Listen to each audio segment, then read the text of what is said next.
जय जोहर।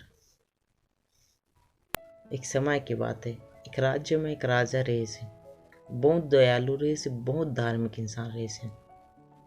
वो अपन राज्य के पूरा प्रजा का बहुत ध्यान रखा है। और राजा बूढ़ा भी हो गए रहे से।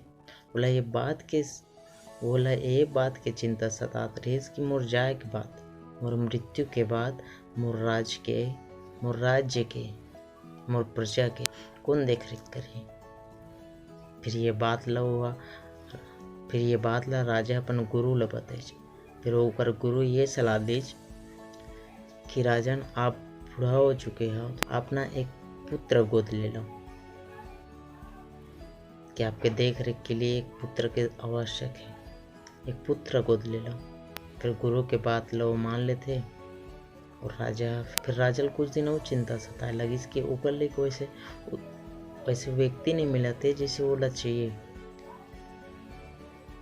राजा ला ऐसे व्यक्ति नहीं मिला थे जैसे राजा ला चाहिए।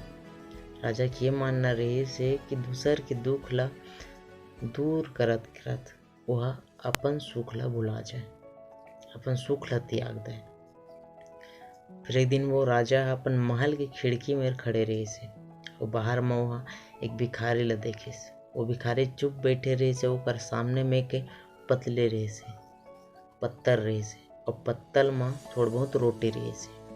वो जैसे वो रोटी खाने वाला रहे से, तभी एक बूढ़ा आदमी खाना मांगत रहे से।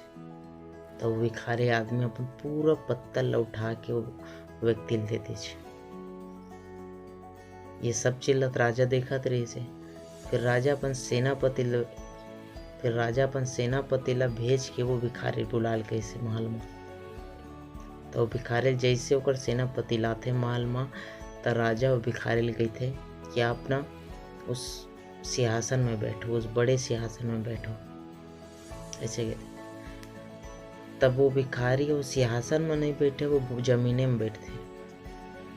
फिर वो जमीने में बैठ रहे थे तो राजा वाला कुछ नहीं कहा। फिर राजा वाला एक बात बोलते। राजा कहते कि मैं यहाँ अपन पूरा राज्य ला आपला सौंपना चाहता हूँ, अपन राज्य के उत्तराधिकारी बनाना चाहता हूँ, पर राज्य ला पूरा सौंपना चाहता हूँ। फिर वो भिखारी बोलते, मैं राजपाट के करहा का त्यागे है असली धर्म है, यही मोक्ष के मार्ग है। तब फिर राजा कहते कि तही मोर उत्तराधिकारी आज तय दूसर के दुख ला अपन जानता ओकर दुख में अपन सुख ला तय त्याग सकता तही मोर उत्तराधिकारी आज। यही राजा के एक सर्वश्रेष्ठ गुण है। राजा वो भिखारी ला, वो युवक ला पूरा राज्य सौंप देते।